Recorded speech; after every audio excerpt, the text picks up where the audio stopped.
2,300 years ago, Alexander the Great invaded Asia, his goal to conquer the Persian Empire. We followed in his footsteps, a 20,000-mile journey from Greece to the plains of India.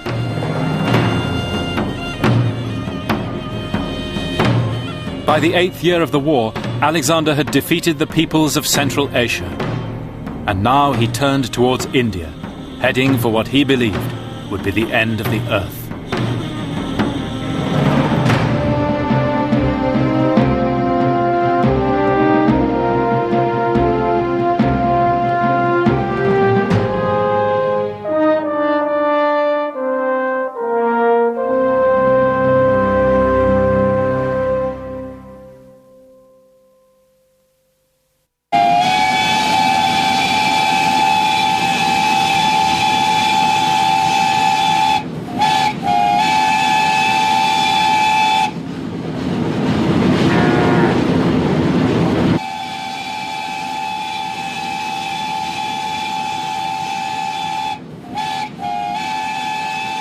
Our journey now brought us from Afghanistan into the northwest frontier of Pakistan by the Khyber Pass.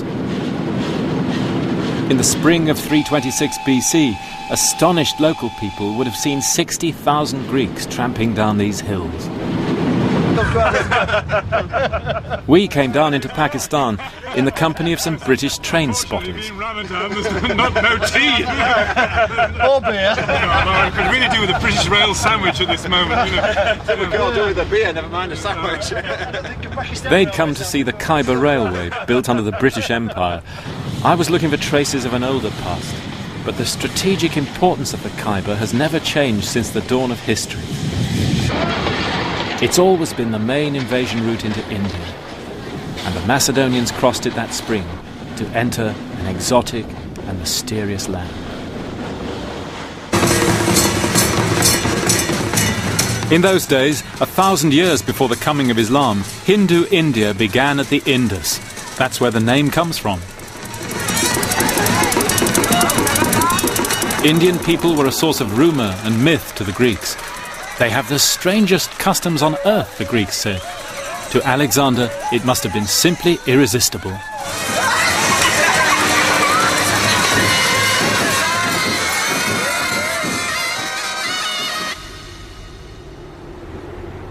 We now followed his track up into the northwest frontier of Pakistan.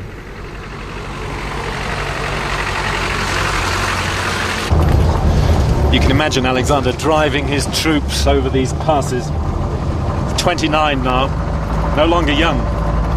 Tough, stocky, hard-bitten little man. His iron constitution not yet wrecked by the wounds, malaria, the drinking bouts, the sexual excess. As he came over these passes, he'll have remembered the words of his tutor Aristotle, who said that from this point, it ought to be possible to see the ends of the earth and the great ocean that the Greeks believed surrounded it. Well, Alexander now knew for sure that this was wrong, that vast and densely populated lands lay ahead, and he was driven to see them. The question now becomes not when's he going to stop, but how far can he go?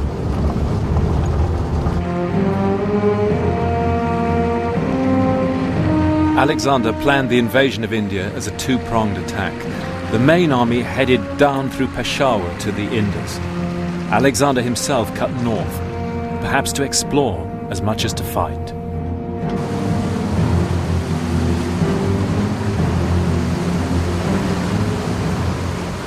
And there we discovered a living connection with his story.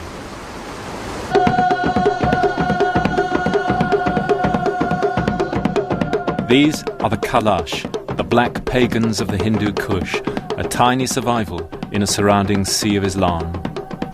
They follow ancient gods and speak a language distantly akin to Greek.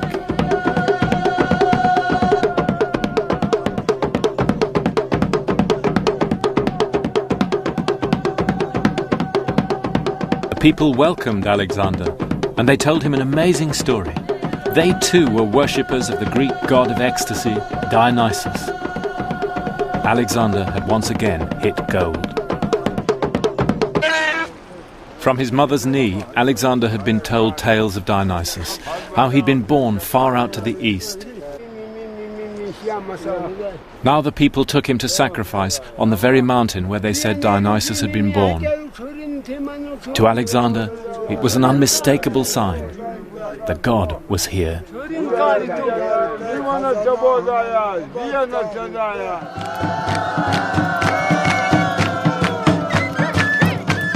Alexander joined them, wearing an ivy crown, drunk on their wine, dancing for the god, just as his mother used to do.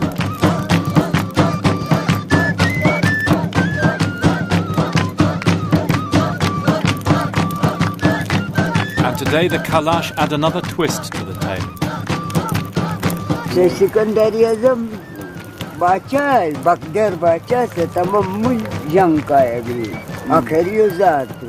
They say some of the Greeks stayed on here under one of Alexander's generals, Shalak Shah. They married local women, and we, the Kalash, are their direct descendants.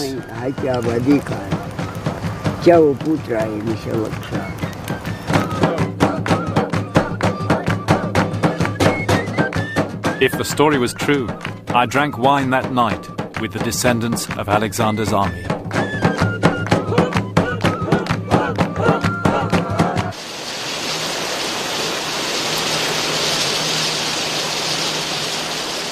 Alexander now marched on up the valley of the river Swat.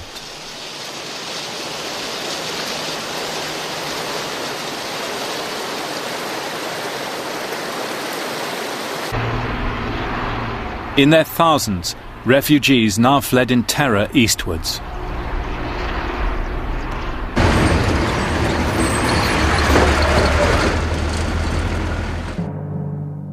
They took shelter on a rock fortress high above the Indus Valley, a place the Greeks called Aionos. The rock was said to be impregnable. The Greeks were told that even Hercules had failed to take it when he wandered the earth on his 12 labours. It towered a mile above the river Indus. Its summit, a long curving ridge with enough cultivation to keep 1,000 men busy. Today it's called Pir-Sar. There was only one path up which joined the mountain along the ridge from the west. On Pir-Sar, Alexander would surpass even himself.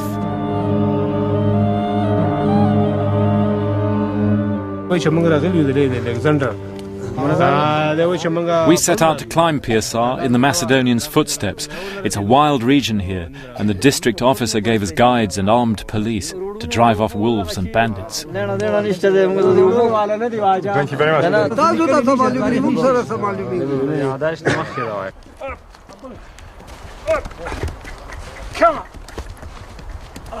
The path was back-breaking. 5 miles along a narrow saddle, a tortuous trek which Alexander's men did at night with snow still in the gullies.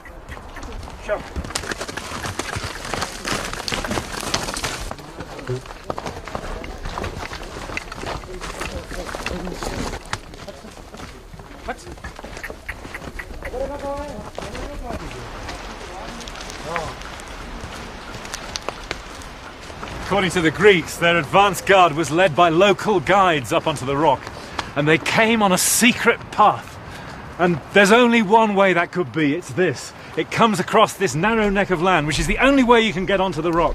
The ground, as you can see, falls away dramatically on either side, with huge crags on either side. So this must be the route that the Greeks took.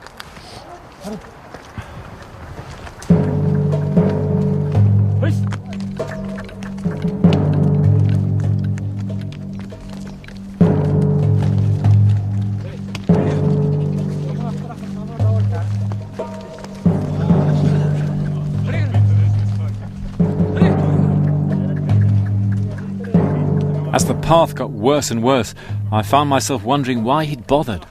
Were the people on top such a threat to him? The only explanation I could come up with was what the Greeks called Alexander's pothos, his desire to surpass even the gods. Have you seen Makin Khan?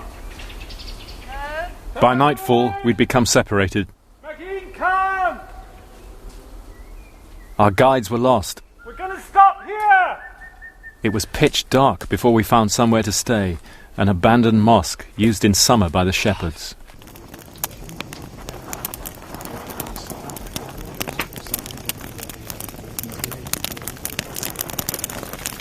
It's been an absolutely terrible walk. The terrain is just up and down, and even the donkeys could hardly make it. Much worse than crossing the Khawak Pass in the Hindu Kush, in fact. It almost made me believe that they couldn't have come this way. It's so difficult. You couldn't get an army through there. But if they did, if this was the way, then it is the most amazing demonstration of their absolute determination to overcome their enemies. To show the Indian people that there was nowhere to hide, and that all resistance would be futile.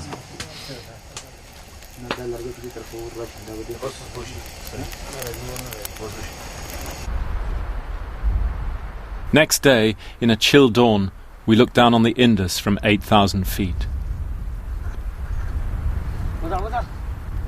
At 6 o'clock, after cold water and biscuits, we blearily prepared to carry on. It never ceased to amaze me how Alexander was able to inspire his men.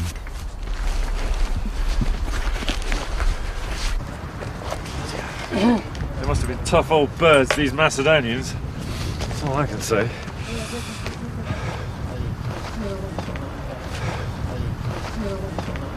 Nearly there.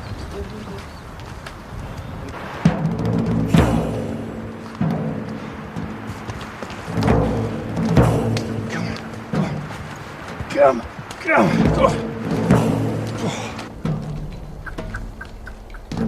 At nearly 9,000 feet, we reached the top of the ridge above Pirsar. To the north, the snow-capped peaks of the Karakoram.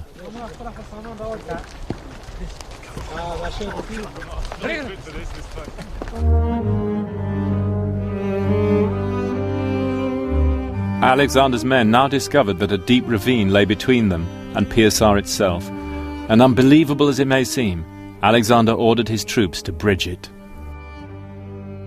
There was about a 500-yard gap that the Greeks needed to bridge. And one tradition says it took 7 days and 7 nights with the soldiers working in relays. Each soldier had to cut 100 stakes, and the engineers presumably were digging big piles in the side of this space here, and they laid a mat of trees, earth and so on, and it rose higher and higher until maybe more than 100 feet above my head. It must have looked something like one of those trestle railway bridges that you see in the Wild West. And within the week, they'd built the causeway up enough to allow their catapults and artillery to concentrate on the Indian defenders, and then the fate of the rock was sealed. The Indians tried to surrender, but Alexander swept along the ridge and massacred them or drove them off the cliffs. On top, he left an altar to Athena as goddess of victory.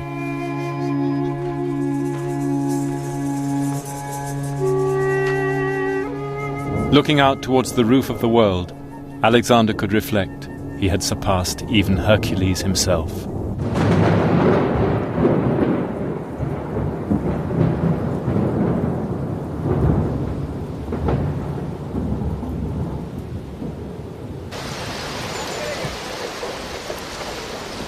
Back on the Indus, Alexander's engineers had built a huge bridge of boats ready for the crossing.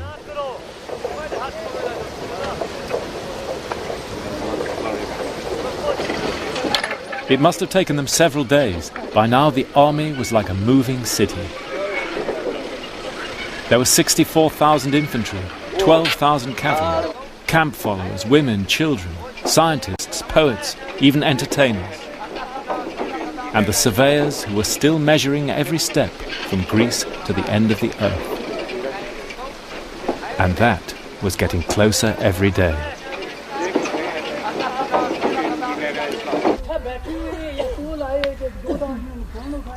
Alexander paused briefly at the ancient city of Taxila on the Grand Trunk Road. Here a Greek city grew up, the first in the subcontinent. A city of neat lines, a place of colonists, set apart from the hubbub of the native town next door.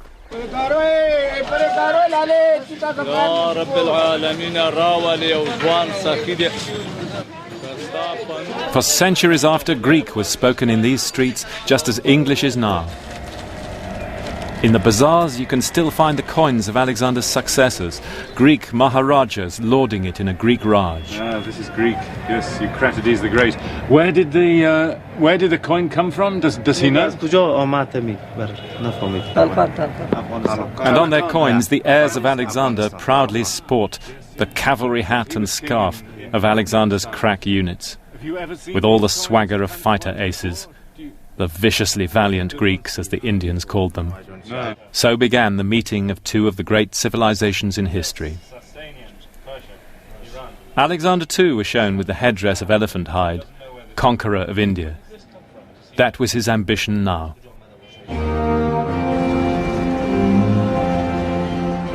He marched on south, towards the Great Salt Range. Long before the Grand Trunk Road, this was the ancient route into India.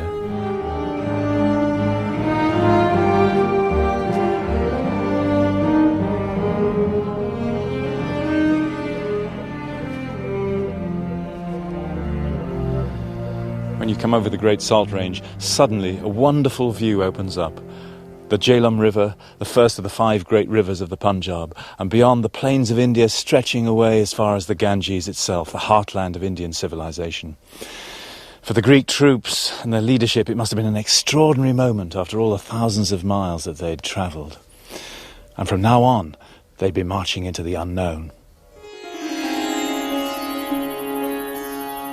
Across the Jhelum, the local Indian Raja, Porus, had massed a powerful army with 200 war elephants. He was determined to stop Alexander crossing. Somehow, Alexander had to get his forces over in secret. The Greeks said he did it where a spur of the Salt Range comes down to the river plain to form a headland.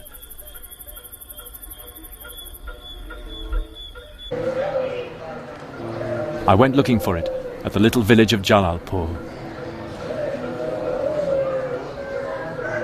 And there, I met the general. General Shafkat. How are Michael you? Wood. Nice to meet you, sir. Very nice to meet you. And what a wonderful place this is. General Shafkat's family owns the shrine here. A veteran of latter-day campaigns, he'd lectured on Alexander at Staff College, and he'd got it all worked out. Where we attacked from, and the battlefield is right in front of you. This is the battlefield right here. Across the river. Why are you so sure? Well, if you go through the Greek historians, they mention there's a headland from the main range of the hills. And this is the only place where we have the headland, and we're standing right on top of that one.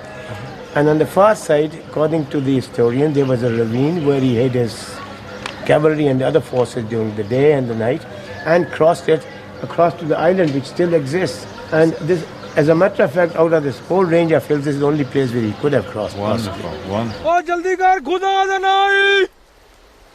The general offered to show us how Alexander did it. They're bringing punt poles over there, aren't they? Yeah. There's another boat. Alexander's plan was to hold Porus in front of him and then to cross higher upstream, a flanking move repeated through history, down to the Napoleonic Wars and Desert Storm. Now, that is a classic movement of encircling or outflanking move, where you have either both flanks or the center lean across the enemy's major force and attract their attention. And show as if they were going to cross, or keep them amused in general terms, and go around and on a flanking movement and hit him either on the flank or at the back. Well, Napoleon tried it again and again. Austerlitz is one of the most classical examples. We took a small force of cavalry in the boats.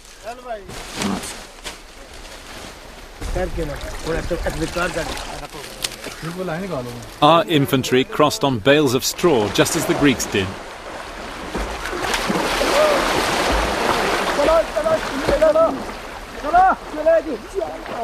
According to the historian Arrian, Alexander also had some prefabricated boats. Alexander went in a 30-oared boat, so they've got quite a number of them, yeah.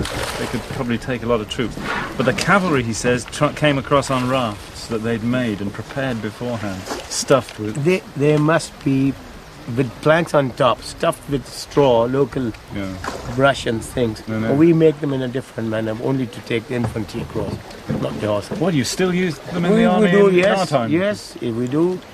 During World War II, Irrawaddy and Burma campaign, most of the troops always crossed on these rafts. Amazing. Good.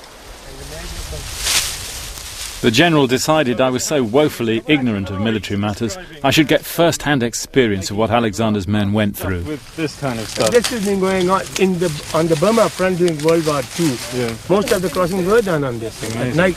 Yeah. Alexander had done it before, of course, but remember, this time it was at night, pitch dark, pouring rain and rising flood waters.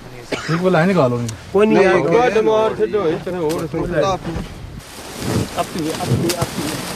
No? Is that far enough? Alexander used tents made of sewn animal skins, which were watertight. We had an old tarpaulin, and just before we reached the deep channel,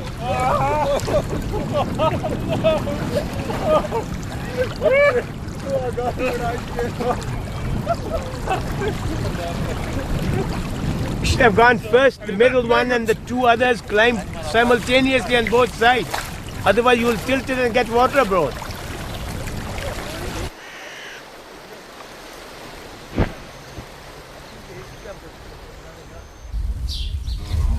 the battle took place near the little village of Sikandarpur. Surrounded and surprised, Porus had little chance against one of the hardest armies which has ever existed. It was a horrible scene, the rain, the churned-up rice paddies, the Macedonians jabbing their long spears into the elephants' eyes. The elephants were maddened by their suffering, says Arrian, trampling friend and foe alike. Porus's army was wiped out and he surrendered. But Alexander was so impressed by his bravery that he gave him his kingdom back, and Porus became his ally.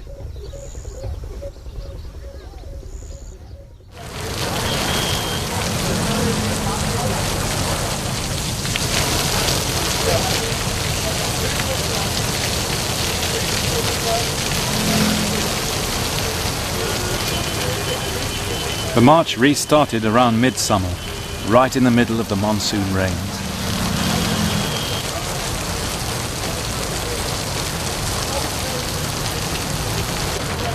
It must have been the last straw for the Greek troops, the wet, the muggy heat, the mosquitoes. As any old India hand will tell you, during the rains nothing ever gets dry, your gear and weapons rust, clothes rot, wounds don't heal. And there was no end to the fighting. Casualties mounted remorselessly. We followed Alexander by road and entered today's India north of the Sikh holy city of Amritsar.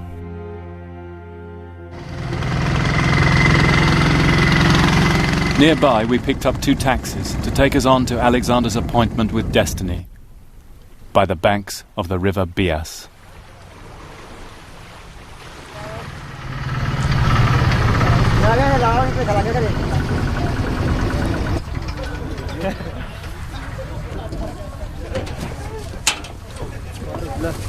In early September, Alexander reached the Bias, at the crossing place of one of the ancient routes through North India.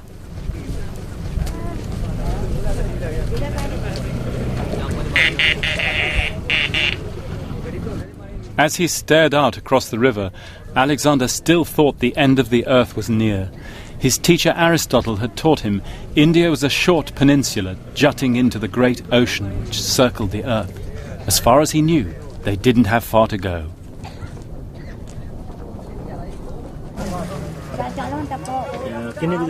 But here at the Bias, when Alexander questioned local people about the road ahead, new and unexpected information came into his hands. The end of the earth was not near. 2 or 3 weeks' march from the Bias was a far bigger river, the Ganges, and a great kingdom with a vast army and thousands of war elephants. How far is it? How many kilometers is it from here to Delhi? 500. Yeah. Yeah. Long distance. Yeah. The Greek army could do about 30 kilometers a day, so well, they could do that in 3 weeks, couldn't they? It opens in October Looking out across the river, Alexander, of course, was all for pushing on. But now, after 8 years and 17,000 miles, the troops had reached breaking point. The king urged them to one last great effort, but he was greeted with silence. No one dared speak. They were too frightened. And then one of the senior commanders, Coenus, plucked up the courage. "Sir, you said you would never lead us as a dictator," he began, rather daringly. "You always said you were open to persuasion. Well, let me speak now, not on our behalf, but on behalf of the ordinary rank and file of the army. Most of the men who came out with us from Greece have left their bones out there on the roads of Asia. And those that remain are battered in body and weary in spirit. Just look at them, their gear's ruined, they're wearing patched-up Indian clothes. They've had enough. Sir, under your leadership, our achievements have been simply wonderful. But the will of the gods can't forever be taken for granted. Surely the time has come now to set a limit to our endeavours."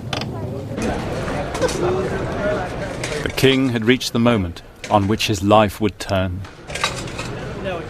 It's been a subject of legend ever since. It's even in the Hindi movies.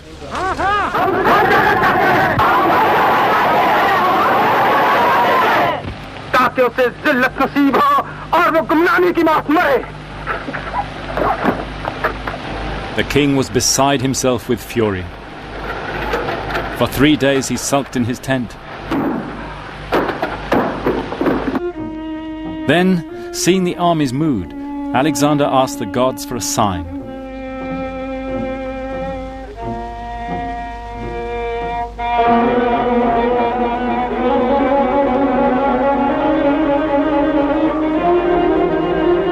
The army waited on tenterhooks. The omens were bad.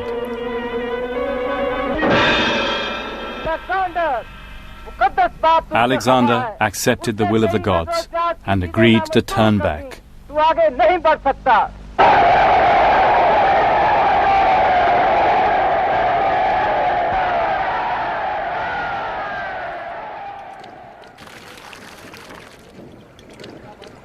And what if they'd gone on? To the Ganges, China even. The whole of history might have been different. But it was not to be. Before he turned back, he made altars to the gods who'd brought him so far. Dionysus, Apollo, Hercules. And an inscription. Alexander stopped here.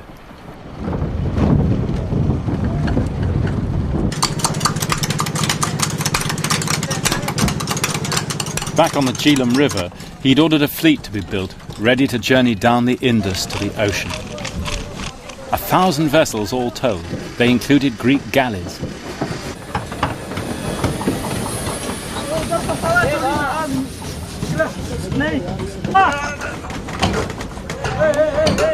The last of the old master boat builders on the Indus chuckled at the idea. These Greek warships, he said, would never cope with the Indus. He sketched a few modifications to Alexander's naval plans. Flat bottoms, he said. That's what's needed. So, if they were going to build a fleet like this, in 6 months they had to build a fleet like this, they would need a very big workforce. It's not possible.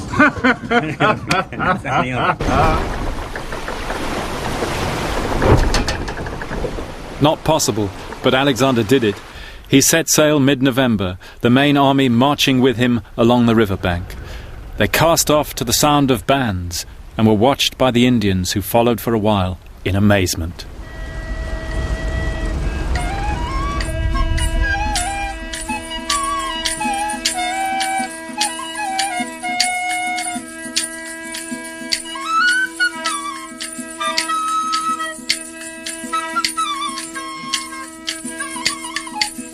With the army now were thousands of women and children, Indians, Bactrians, Central Asians, all captives of war.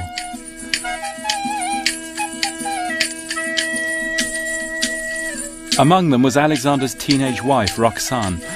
That autumn, Roxane gave birth to a baby boy. The king had finally produced an heir. But the child died and was buried by the banks of the Jhelum. How did Alexander feel? Did he see this as a sign? All we know is that he plunged himself back into war.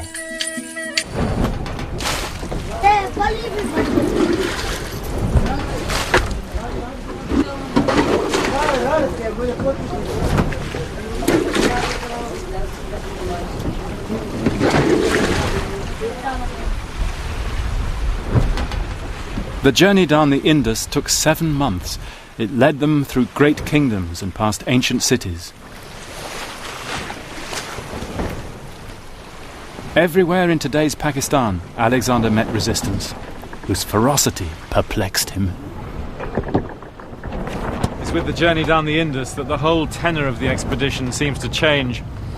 The Greeks had been through heavily populated countries before, like Iraq and Egypt, but the people hadn't resisted. Here they did. And now we start to get the first reports of atrocities and the large-scale massacre of civilians. In the new year, he attacked a big city in the lower Punjab. The city of a people called the Malyans, today's Multan. The city was then, as it still is, surrounded by high walls of brick, walls which had been assaulted many times since Alexander's day, the last being the British siege of 1849.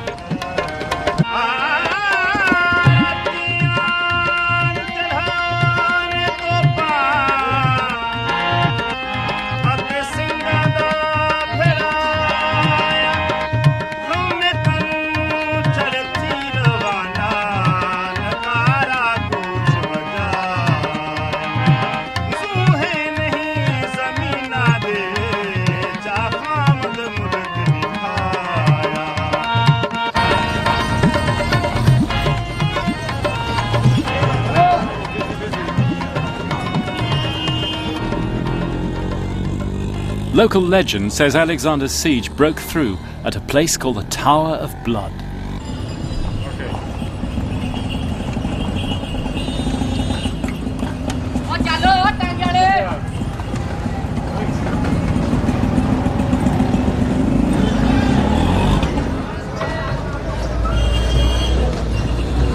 Basically, the Greek troops are outside the walls. I mean, it can't have been exactly this spot, but this is as good a place to tell the story as any. Alexander thought the troops were slacking. He put a siege ladder against the wall, and he went up himself, led the troops. Behind him were only three men, 2 of his bodyguard, one of them holding the sacred shield from Troy, and another an NCO, Avreas. And Alexander held his shield above him, and up he went. And here's the Macedonian siege ladder itself.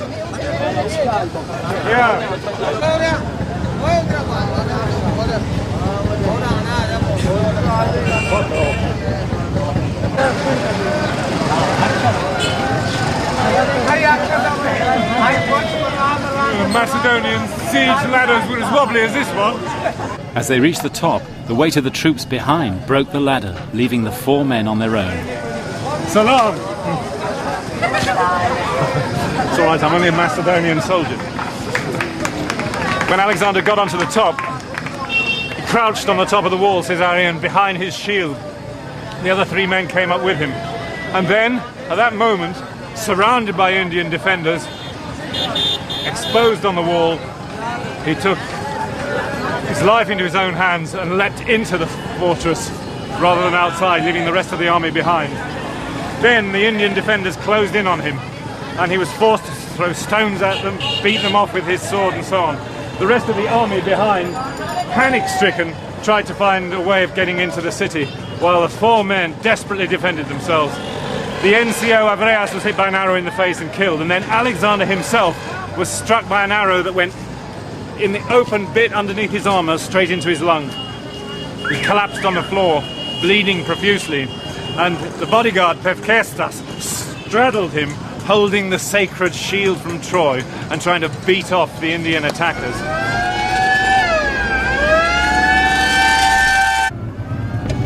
You can imagine the paramedics rushing Alexander back to the camp. Meanwhile, Panic spread through the army. They feared that with Alexander dead, they'd never see home again. They went berserk and massacred everyone in the city. Alexander's surgeon prepared to operate. Critobulus of Kos had been his father's doctor. He'd once taken an arrow from King Philip's eye. Over the years, Alexander had taken punishment which would have stopped an ox. Leg and thigh wounds, a catapult bolt in the shoulder, 21 wounds in all. This, though, was the most serious. His lung was pierced.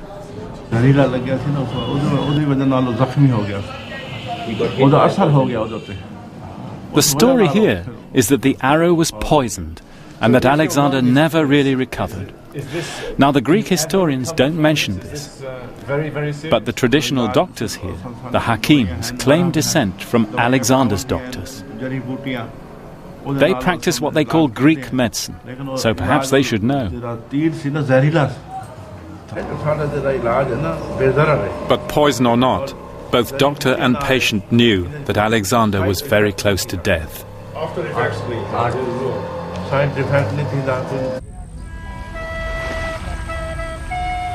For a week, Alexander's life hung in the balance. Then they gently floated him along the river so the army could see he was alive. They cried with relief. They still loved him.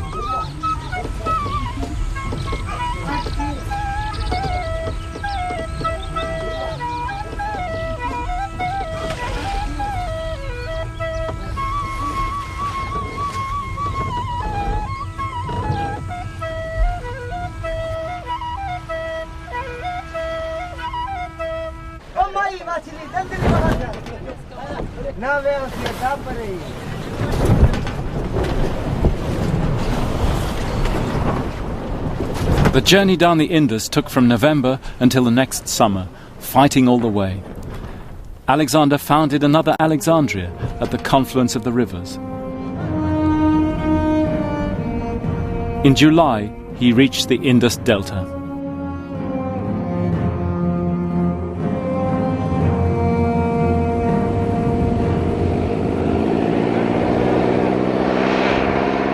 His fleet explored the arms of the Indus, and its journey has been pieced together by Monique Quevran.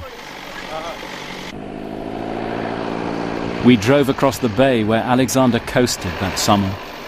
All this plain was sea then, but it's silted now, leaving the islands high and dry. Of the wall, so you see the dimension. Yeah.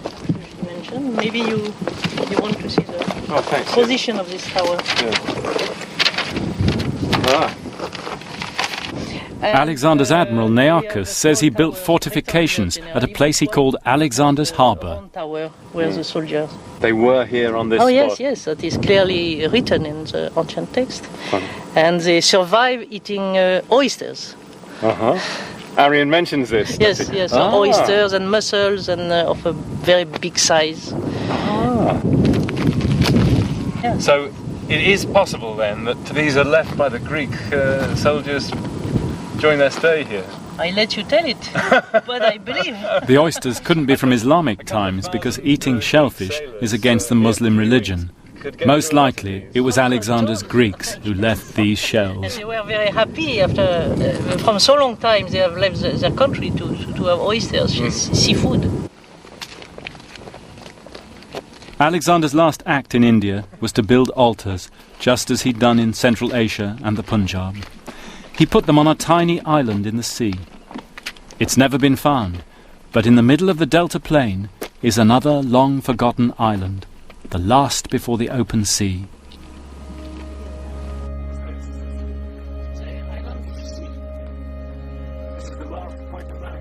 This was perhaps Alexander's last landfall in India.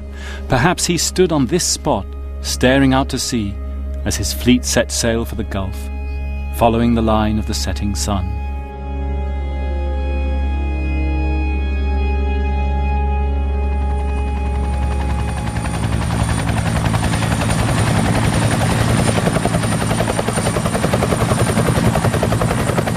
Alexander planned his return from India as a combined operation by land and sea.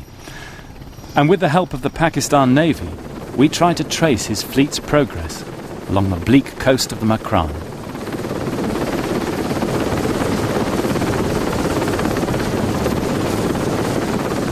The logbook of Alexander's Admiral Nearchus survives, an eyewitness we could still follow after 2,000 years. Now, the Greek logbook of the expedition, he actually mentions a number of places. For instance, they went round a great promontory or a cape which stuck far out into the sea and was very high and precipitous. This is the Ras Urmara. It's a big mountain here. It's about 1,400 feet high. Wow. It's 1,400 feet high. It's a big mountain and it's sticking out in sea. There's one other kind of little story that he tells in this, which is particularly interesting. He says that about 10 miles off the shore, maybe roughly, there was an island. And it was uninhabited. They said no human being ever went there. In fact, it was something of a kind of ill-omened place. This is right in front of you. Is Astola Island. Yeah. You know, on a bigger chart you can see. Yeah. This Astola Island is uninhabited and it's a good see landmark. The distance. Yes, my divider is open 10 miles. So and if you see from Astola, the land is about 12 miles today. It's roughly right. So water must have receded 2 miles. It says the Greeks were frightened of the stories about this island, that you shouldn't step on it, and in fact they sailed round the island shouting to check that there weren't kind of spirits before they stepped on it. In my 20 years naval career, we have never been there. So we can't. In October, Alexander began his return journey with the land army, 100,000 strong now, with tens of thousands of camp followers. And we followed into the dreaded Makran desert.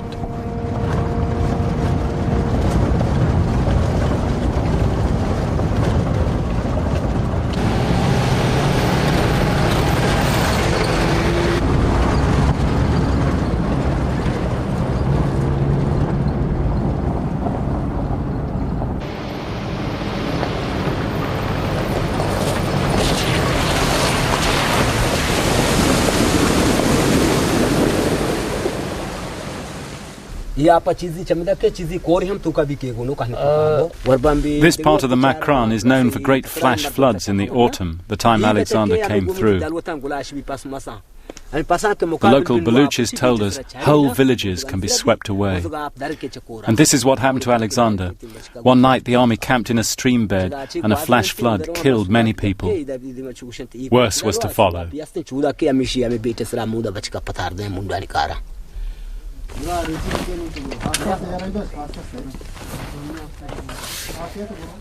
Alexander's route led him to Turbat, an ancient fortress on the road to Iran. He must have stayed here. Is all the Islamic cities? Yes, all this part. Yeah. It's a rich and fertile oasis.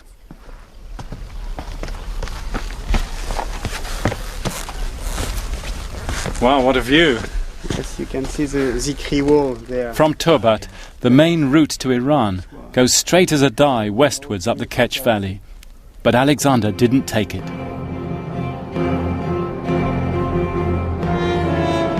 He now turned off the main route and headed south for the sea.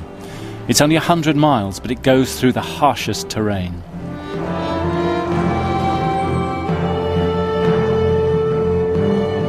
The Greeks found impoverished settlements of aboriginal people they called the fish eaters, too poor to give them supplies.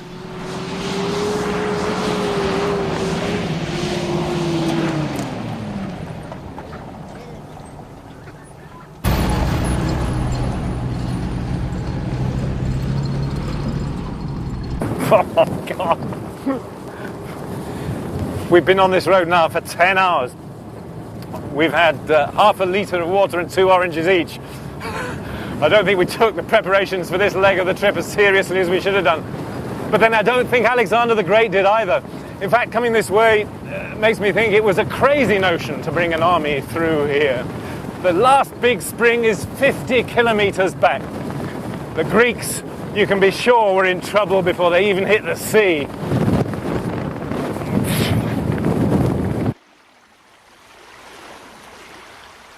At the sea, there was no sign of the fleet, only the boats of the fish eaters. Alexander should have gone back now the way he'd come. But that wasn't his way. He decided to push on, sticking to the coast. Perhaps he was hoping to establish ports to link his empire. Perhaps he still hoped to meet the fleet. We don't know.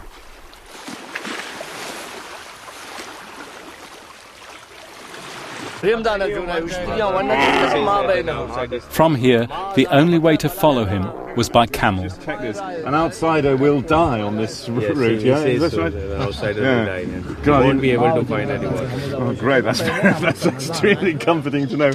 Is there water on the route? Are there actually spring water holes along the route, or do we have to carry the water?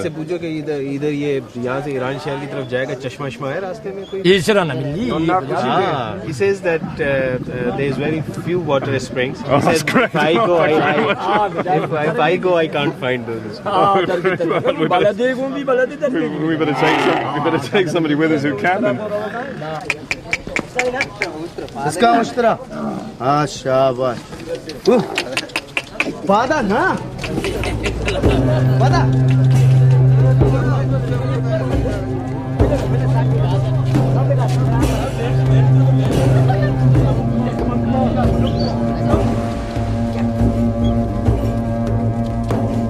And so we left the burning shore by the great rock of Pasni, in the footsteps of Alexander's last epic march.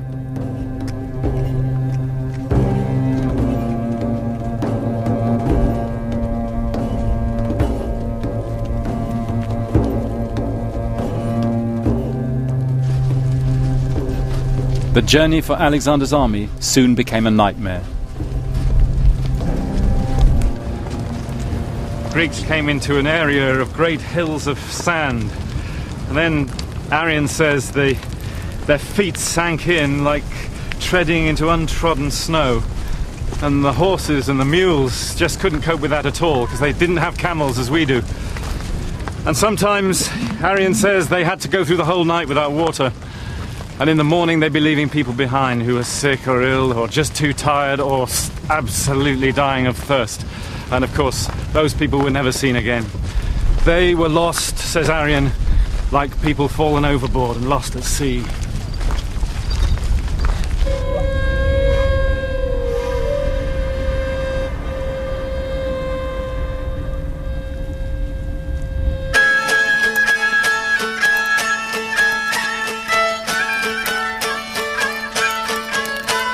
Now, for the first time in his life, he was staring at defeat.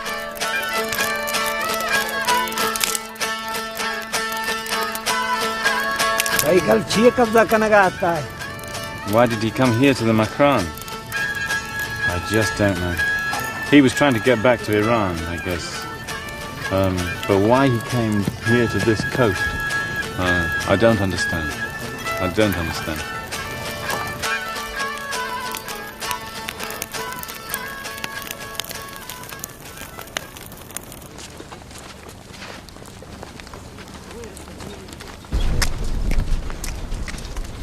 Alexander became greatly distressed because they were travelling through such awful terrain, says the geographer Strabo.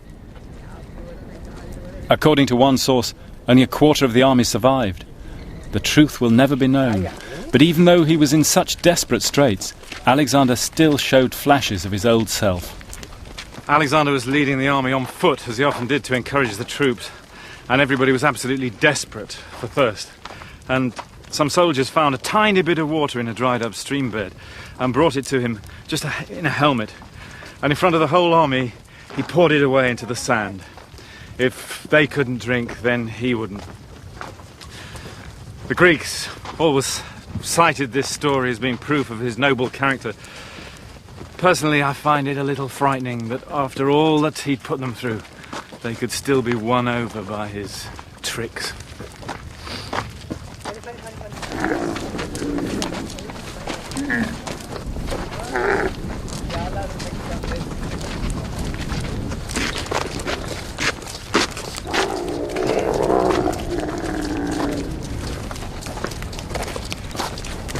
But the truth is, they still loved him and still needed his leadership to pull them through.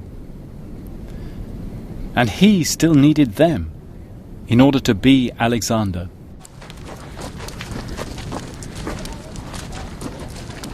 Out here you really do wonder why on earth he brought his army through this appalling wilderness. Almost makes you wonder whether he wanted to punish them for what happened to the Bias River, for not following him to the ends of the earth. But among the Greeks, the most popular explanation was this: simply that it was there. He'd been told the journey was impossible for an army, and because of his inner demon, he just had to do it. He had to excel everybody. He had to do what nobody else had done. And of course, in the past, his gambles had always paid off. It took him 60 days to get through the Makran. In the spring, he arrived back in Persepolis, from where he'd set off east 7 years before.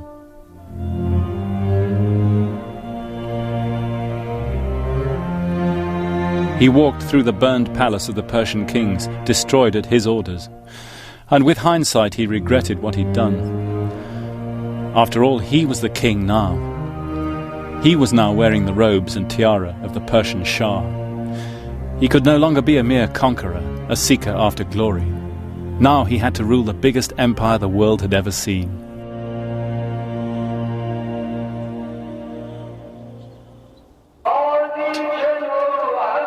And Iran was now the center of his universe.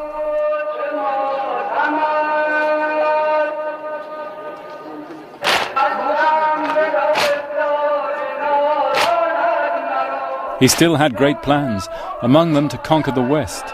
But fate, or the will of the gods, was closing in.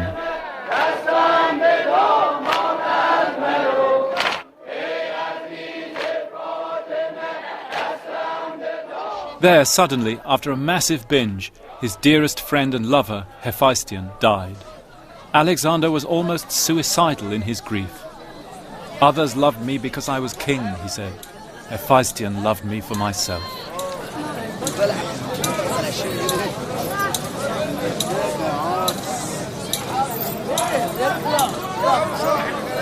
The bazaars were rife with rumour.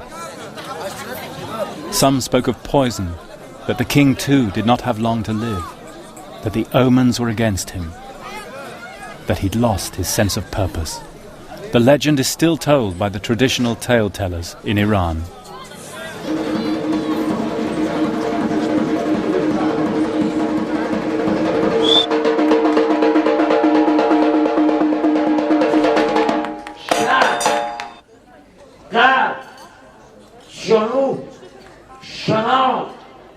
تمام دنیا زیر نگین اسکندر آمد، اما یه رو اسکندر اومد جلوی آینه هم چی کنه؟ دید موها سپید. یه روز اسکندر دید حالش داره منقلب میشه.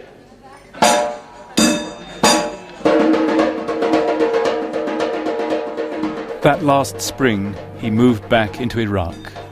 Now, obsessed with every omen, the king dithered while his soothsayers argued over the flight of birds. The signs, they said, were plain. He must not enter Babylon. Till now, he'd never ignored the gods, but now he did.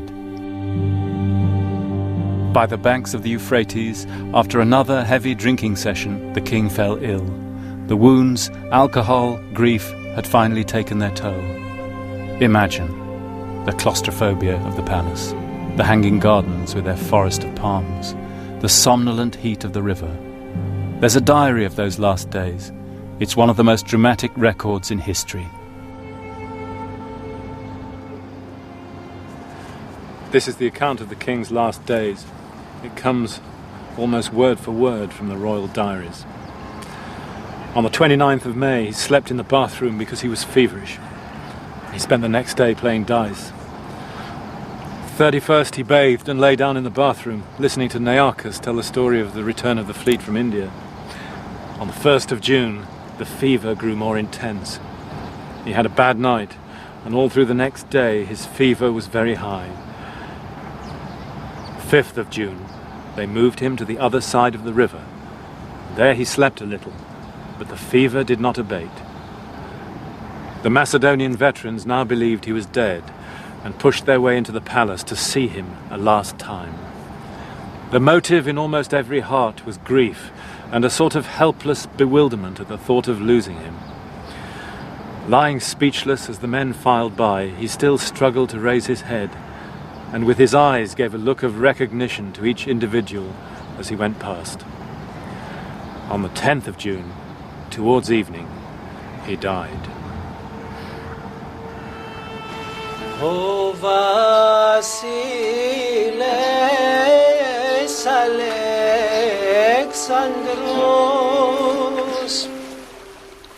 όλον τον κόσμο κέρδισε και την ψυχή του έχασε.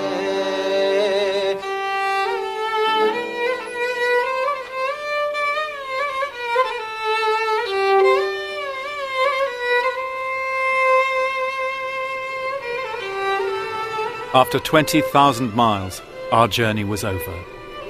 It ended where it began, in the shadow of Mount Olympus, the home of the gods. Alexander's search for eternal glory was cut short, and ever since he's carried the weight of an unfulfilled destiny, the hero who flew too close to the sun and whose wings were burned. But today the verdict of history is harsher. A man broken in the end by the loneliness and insanity of absolute power. Is that how we should see Alexander's career now? As a self-destructive madness rather than everlasting glory? I'll tell you what I think, for what it's worth, having followed in his footsteps for this far. And that is that all the evils unleashed by men of war in our own time teach us that we should reject Alexander's ideals. But Alexander was a man of his time, not of ours. He believed in the gods, and he would have accepted their verdicts, both for good and ill. If he could answer us here now, I'm sure he would say, like the tragic hero that he is, "Let the gods be my judges, for in every sign that they gave me, they told me no lies."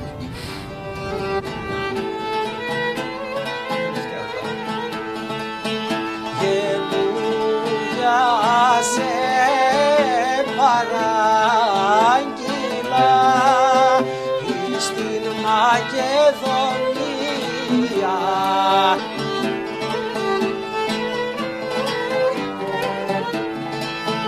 το λαμπερό σου πρόσωπο να γράψουν ιστορία. Vasiles Alexandros.